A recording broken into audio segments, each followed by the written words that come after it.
Baik, Assalamualaikum warahmatullahi wabarakatuh. Sebelumnya selamat pagi menjelang siang teman-teman. Selamat datang di mata kuliah dasar pemrograman. Ya, ini saya menyambung dari materi yang telah disampaikan oleh pengajar atau dosen sebelumnya. Dan sebelumnya maaf karena mungkin beberapa minggu kemarin saya tidak bisa mengajar karena harusnya saya setelah UTS teman ada beberapa kendala, termasuk kendala kesehatan, sehingga saya baru bisa mengajar pada minggu sekarang ini. Baik, langsung saja. Sekarang kita masuk ke konsep function pada pemrograman. Jadi sekarang kita akan mempelajari apa itu function dan apa fungsinya dan kenapa kita harus menggunakan function. Kenapa? Karena kalau kita emang nantinya teman-teman berfokus ke pemrograman, maka teman-teman bisa dibilang pasti akan menggunakan function ini. Pasti akan menggunakan function kalau teman-teman memang nantinya akan berfokus ke pemrograman. Karena teman-teman, walaupun kita kuliah di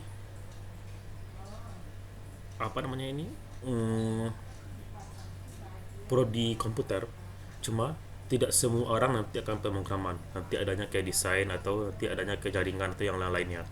Cuma nanti jika teman-teman memang ingin berfokus ke pemrograman, maka teman-teman harus mengerti tentang function karena function pasti akan digunakan.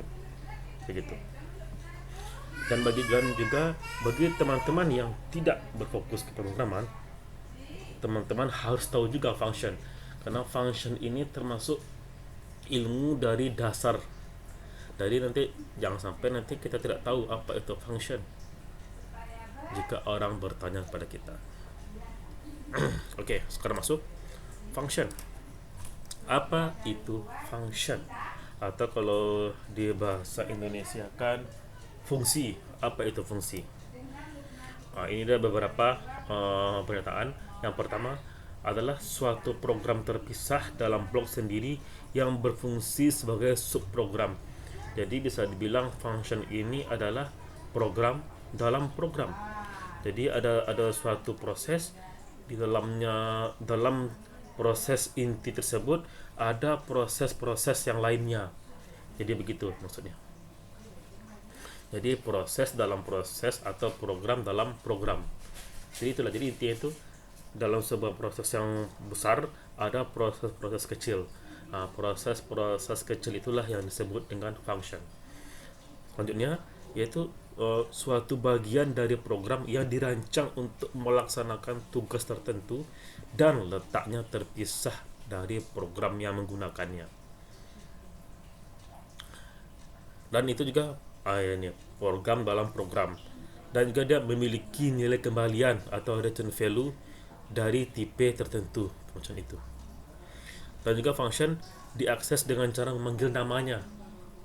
Ya, teman-teman, kalau kita ingin membuat function, kita harus membuat nama functionnya itu, dan namanya itu harus unik, dan uniknya itu harus mengarah ke tugas functionnya. Contoh, kita ingin membuat function tentang diskon. Misalnya kita membuat sebuah pemrograman tentang kasir diskon. Kita membuat function, mungkin kita nanti bisa nanti nama functionnya itu adalah diskon. Jadi kan unik, dia unik, maksudnya itu mengarah ke diskonnya. Jadi nanti kita tinggal memanggil diskon, memanggil function diskonnya. Juga fungsi dapat mengandung parameter formal berjenis parameter masukan, dan juga output function bisa jadi input function lainnya. Contohnya tadi diskon, misalnya ada kalau diskon 30%. Diskon 30% dari harga tertentu. Nanti jika kita panggil diskon, dia akan mengeksekusi harga kali diskon. Nanti hasil dari function diskon ini akan menjadi inputan total bayar. Jadi begitu.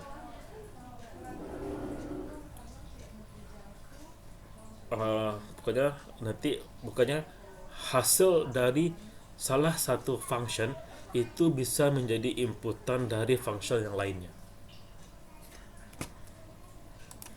Oke, sekarang kita masuk ke analoginya. Contohnya ini kita analogi yang sederhana, yang sehari-hari, memasak nasi goreng. Gini, kita ingin memasak nasi goreng. Tidak mungkin dong langsung ada nasi gorengnya. Ada prosesnya. Dari awal, padi menjadi beras. Apa prosesnya? Yaitu padi tuai, diproses sehingga menjadi beras. Nah, proses inilah yang function. Proses salah ini kan proses buat nasi goreng, ada proses membuat padi menjadi beras. Itu salah satu function. Itu membuat padi menjadi beras. Sampai di sini belum selesai. Kita harus ada sebuah proses lagi, yaitu membuat beras menjadi nasi. Caranya gimana? Yaitu dimasak.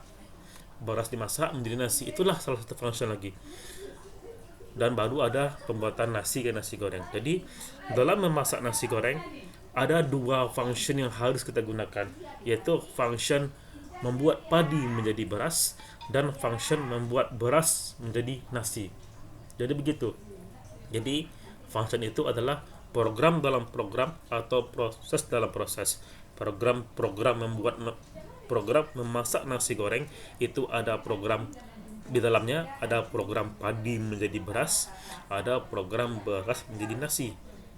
Dalam proses memasak nasi goreng sama, ada proses padi menjadi beras, ada proses beras menjadi nasi. Seperti itu. Selanjutnya, kenapa kita harus memakai function? Kenapa? Ini. Yang pertama, dapat digunakan berulang kali. Karena teman-teman, kita jangan sampai mengulangi sebuah program yang sama dalam sebuah program. Menuliskan program yang sama itu merepotkan dan mubazir waktu. Dan itu pekerjaan yang sia-sia. Jadi jangan pernah mengulangi. Jadi jika teman-teman nanti membuat program dan ada suatu proses yang akan dipakai berulang-ulang kali, lebih bagus kalian teman-teman membuat functionnya, supaya nantinya kita tidak lagi mengetik ulang, kita hanya memanggil nama saja dan dia akan masuk ke dalam prosesnya. Dia akan mengeksekusi sesuai dengan functionnya. Seperti itu. Jadi kita tidak lagi mengulang-ulang mengetik program. Kalau dia programnya itu perkalian pendek nggak apa-apa. Nanti contohnya nanti diskon atau nanti program dan lain-lainnya nilai ini itu program itu panjang. Kadang-kadang nanti ada mungkin beberapa baris. Kalau kita mengulanginya, kalau kita menggunakan itu banyak dan kita terus mengulangi mengetiknya, itu akan memakan waktu lama dan program akan menjadi tidak rapi. Makanya lebih baik menggunakan function, dibikin sebuah function tentang proses tertentu, nanti kita panggil saat kita butuhkan. Dan kedua, manajemen memori. Ya, dengan sedikitnya codingnya, sedikitnya sintaknya dengan function tersebut, maka kita akan bisa memanajemen memori yang akan kita gunakan lebih sedikit. Kode program jadi efektif. Jadi ini, ya, dengan pemenggalan function kita akan mudah memahami dan kita akan mengerti bahwa ini menggunakan function ini, dan itu bisa menjadi lebih efektif nantinya. Jadi tidak lagi acak-acakan, tidak lagi, jadi bisa teratur, bisa rapi nantinya. Karena kita menggunakan function, tidak mengetik ulang program yang telah kita ketik sebelumnya. Seperti itu. Selanjutnya, lebih mudah dipahami. Ya, dengan function kita lebih mudah memahami dengan syarat nama function yang kita gunakan itu unik dan mengarah ke fungsi functionnya, kayak diskon tadi, atau nanti ada lembur nanti kalau di sistem akademik, sistem apa, kantor, atau yang lain-lainnya. Jadi lebih mudah dipahami karena nanti kita akan mudah memahaminya, bahwasanya function ini fungsinya adalah untuk ini. Gitu loh. Oke, selanjutnya kategori function. Jadi function ada dua kategori, yaitu yang pertama built-in function, yaitu function yang telah tersedia dalam pemrograman. Itu ya. Jadi built-in adalah function yang telah tersedia dalam pemrograman. Contohnya ada printf, yaitu untuk menampilkan informasi atau data ke layar, itu kan fungsinya. Scanf, scanf itu adalah untuk membaca kode tombol yang diinputkan. Jadi ini adalah fungsi-fungsi yang telah disediakan oleh pemrograman. Itu.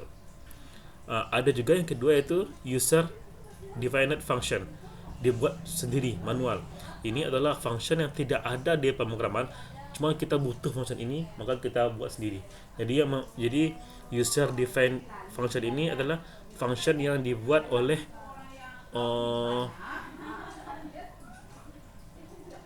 user yang dibuat oleh programmer. Dan pada umumnya fungsi memerlukan nilai masukan. Selanjutnya, nah ini dasar function. Jadi tadi itu pada umumnya fungsi memerlukan nilai masukan atau parameter yang disebut sebagai argumen. Nah, nilai masukan ini akan diolah oleh fungsi dan hasil akhirnya itu berupa sebuah nilai yang disebut dengan tadi itu return value atau nilai keluaran fungsi. Jadi karena itu fungsi itu sering digambarkan sebagai kotak hitam atau kotak gelap seperti ini. Jadi ada parameter, ini ada 3 parameter fungsi dan akan menghasilkan outputnya, yaitu berupa keluaran fungsi.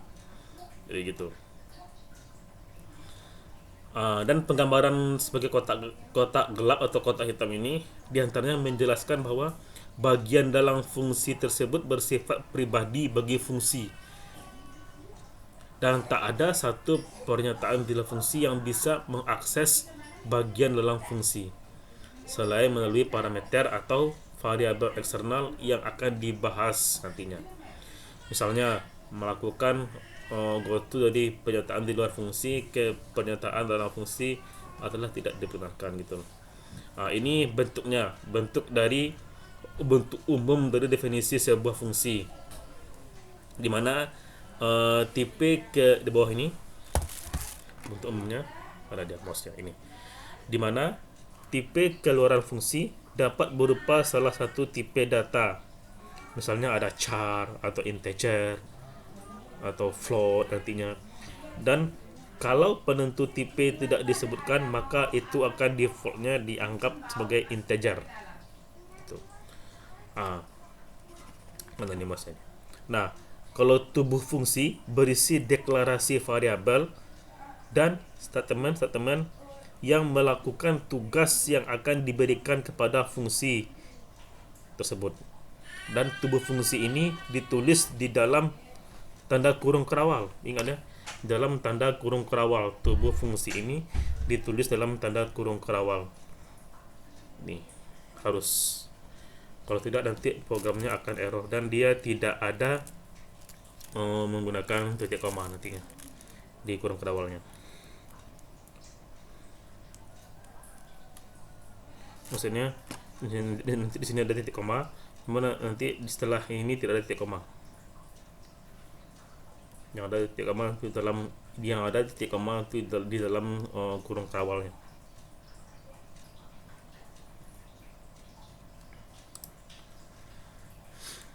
Oke. Ini cara penulisan function menggunakan pseudocode. Ini kita ini menggunakan apa ya? Menggunakan pseudocode-nya, yaitu menggunakan function name, function nama fungsinya. Ingat ya, nama fungsi harus unik dan kalau bisa mengarah ke fungsi dari fungsi tersebut. Ini ada function name, ini ada function name, ini ada apa itu fungsinya itu apa yang akan kita jalankan, dan ada end function nantinya. Dan untuk memanggilnya itu kita menggunakan call name, memanggil nama fungsinya seperti itu.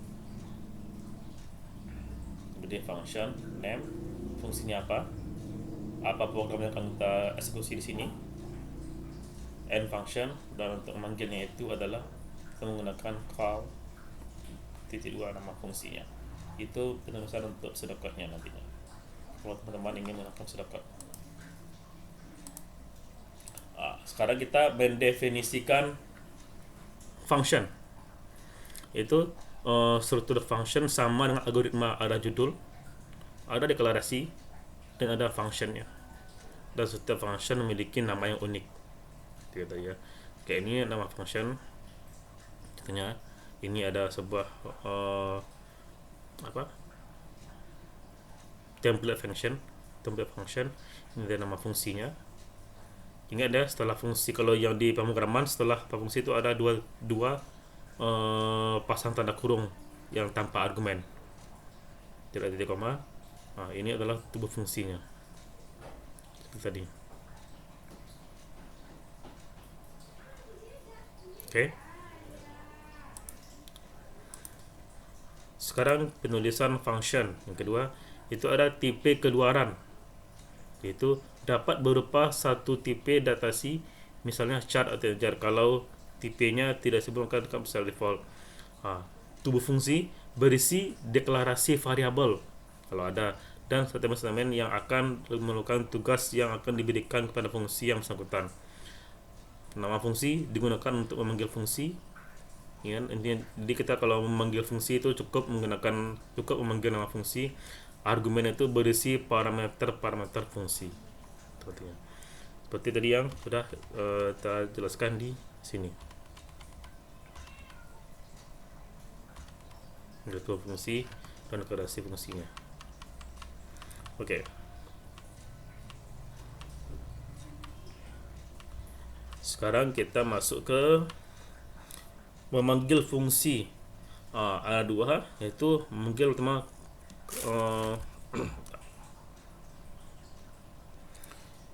yaitu yang pertama ada call by value.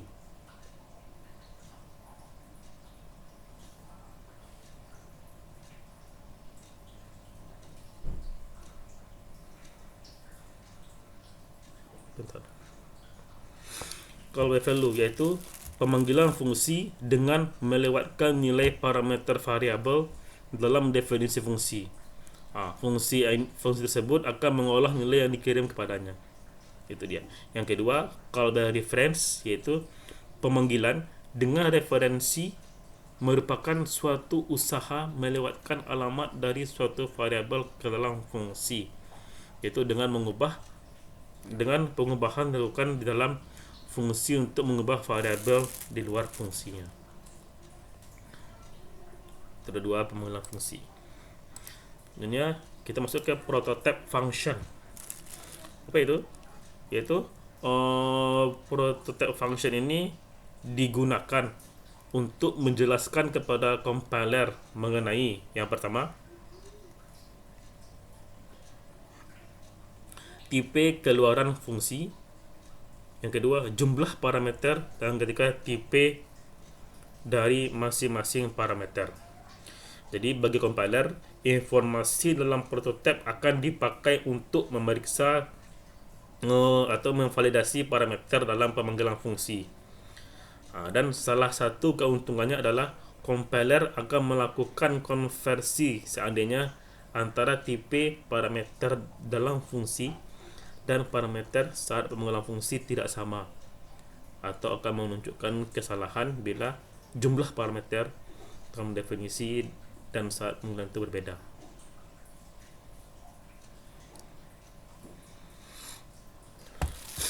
Sekarang kita masuk ke parameter formal dan parameter aktual. Parameter formal adalah variabel yang ada pada daftar parameter dalam definisi fungsi. Kalau parameter aktual adalah parameter yang tidak selalu berupa variabel yang dipakai dalam pemanggilan fungsi. Itu dia. Nanti insya Allah kalau dalam praktek nanti bisa dipahami. Oke, sekarang mungkin untuk materinya untuk hari ini cukup sampai sini. Nanti kita akan lanjutkan minggu-minggu depan. Nah, untuk sekarang ini ya, bagi teman-teman nanti yang ingin bertanya tentang function atau tentang materi-materi sebelumnya, bagi yang belum mengerti itu silakan tanya di grup, nanti insya Allah kita diskusikan bersama. Dan ini juga ada challenge, itu buat sebuah algoritma sederhana yang berisikan fungsi. Jadi teman-teman buat algoritma sederhana yang menghasilkan fungsi. Silakan teman-teman tulis di Word, silakan terserah mau langsung codingnya atau sudah code-nya terserah. Nanti copy sintaknya atau codingannya ke Word, itu silakan nanti di share di grup aja, di share di grup. Itu paling lambat nanti jam 12 siang nanti paling lambat ditunggu. Oke.